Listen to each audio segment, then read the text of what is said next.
Bismillahirrahmanirrahim. Assalamualaikum warahmatullahi wabarakatuh. Alhamdulillahilladzi arsala rasulahu bil huda wa dinil haq liyudhhirahu 'alad dini wa kafa billahi syahida. Asyhadu an la ilaha illallah wahdahu la syarikalah wa asyhadu anna Muhammadan abduhu wa rasuluhu la nabiyya ba'dah. Amma ba'd. Pertama-tama, yang paling utama kita sama-sama membaca Al-Fatihah untuk pembelajaran kita pertemuan yang keempat. Untuk pertemuan minggu ini di Mapel A, Ibu akan fokuskan untuk kita sama-sama belajar diskusi, tanya jawab ya, materi tajwid. Nah, ini di pertemuan 4 Ibu akan membahas mata BI yang sangat mendasar kita untuk belajar tajwid sebagai dasar kita supaya kita benar-benar membacanya itu sesuai dengan kaedah tajwid ya, karena memang KBI ini akan mempengaruhi arti daripada kandungan makna dalam Al-Quran. Nah, ini penting mata ya, mengetahui tak panjang pendeknya kita baca Al-Quran ya. Pertemuan keempat ini kita akan bahas tentang mata BI ya. Tujuan pembelajaran itu atau capaian pembelajaran itu setelah mempelajari modul ini, siswa diharapkan yaitu yang pertama untuk K3-nya kognitif ya, pengetahuan, siswa dapat memahami pengertian hukum mata BI. Keterampilannya apa? Keempat, siswa dapat membedakan dan menentukan mata BI. K12-nya siswa dapat mencari kalimat hukum bacaan mata BI ya. Yang pasti yang ada di dalam Al-Quran ya, kita udah bisa memahami mana mata BI, mana yang lain, panjang pendeknya.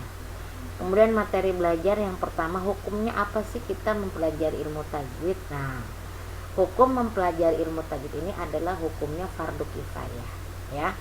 Apa artinya fardu kifayah? Enggak diwajibkan untuk setiap orang, individu.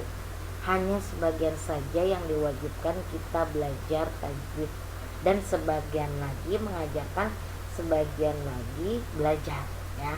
Seperti kita mempelajari ilmu-ilmu yang lain yang bermacam-macam, tidak diwajibkan kita belajar misalnya ada ilmu matematika, fisika. Nah, itu kan nggak semuanya belajar, hanya sebagian. Tapi kalau udah masalah menyangkut ubudiyah, ibadah seperti sholat, zakat, kemudian puasa, nah ini namanya udah fardu ain ya, karena memang benar-benar diwajibkan secara individu yang akan menentukan dia apakah dia masuk surga atau neraka.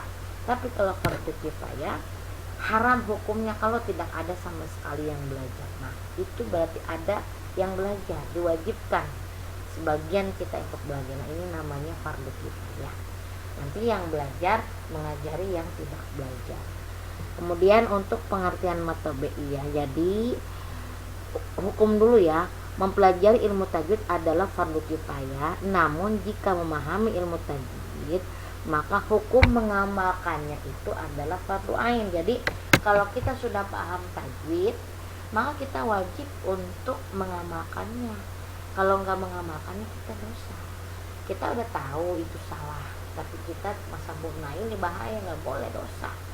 Kalau kita udah paham, tajwidnya dipakai, jangan sembarangan bacanya, kecuali yang memang tidak sama sekali mempelajari tajwid ya, maka itu boleh, asalkan dia harus belajar. Jangan sampai udah kita nggak tahu tajwidnya tapi nggak mau belajar, ini dosanya jadi berlipat-lipat. Tapi kalau kita udah nggak tahu mau belajar, malah 2 kali lipat pahalanya dibandingkan yang udah bisa baca Quran ya tapi salah, itu cuma 1. Tapi kalau yang belum bisa baca tapi dia mau belajar, ini 2 pahalanya ya. Selanjutnya untuk pengertian mata BI ya, Ya, apa? Ya, pengertian mat menurut bahasa artinya adalah memanjangkan serta menambah, sedangkan menurut istilah mat artinya memanjangkan suara dengan salah satu huruf mat asli.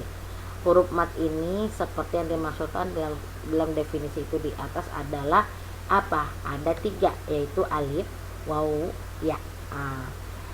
Ketiganya merupakan huruf-huruf dasar mat. Manfaatnya apa? Ilmu tajwid itu adalah ilmu yang mempelajari bagaimana cara membaca dengan baik. Ilmu ini ditujukan dalam membaca Al-Quran. Meskipun pengucapan huruf-hurufnya hijaiyah, ya, alfabet Arab dari alif sampai ya, di luar Al-Quran juga harus dilakukan karena pengucapan tidak tepat akan menghasilkan arti yang lain. Jadi metode ini adalah penting ya, karena ada bacaan jika salah dalam pengucapannya maka akan merubah arti yang sebenarnya dalam Al-Quran. Contoh kalimat tabi'i ya yang kamu harus perhatikan di sini kita bahas ya.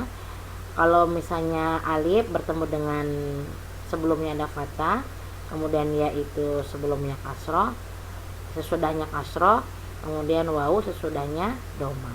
Contoh nih ya yang dibaca panjang, contoh dari fathah bertemu dengan alif kitabun, domah ketemu dengan wawu yaqulu, kasroh ketemu ya amiun ya dari al-ghasyiyah. Kemudian di sini ada juga wujuh nih, domah bertemu dengan sukun ya.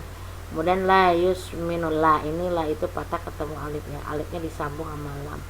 Fiha ini kasroh ketemu ya, dibacanya 2 harokat. Itu aja yang dapat ibu sampaikan. Nanti ada tugas, ditulis soal jawabannya, kirim ke pertemuan 4 ya. Tugas-tugasnya ini ada yang harus kamu kerjakan, disalin di buku tulis. Kiranya mungkin kalian bisa paham ya, sangat mudah sekali untuk memahaminya. Silahkan dikerjakan tugasnya. Di lain waktu nanti kita akan membahas untuk bagaimana kita bisa praktek cara membaca ya. Mudah-mudahan kalian paham. Cukup sekian dulu ya, mudah-mudahan diberikan kemudahan semuanya urusan kita. Wabillahi taufiq wal hidayah. Wassalamualaikum warahmatullahi wabarakatuh.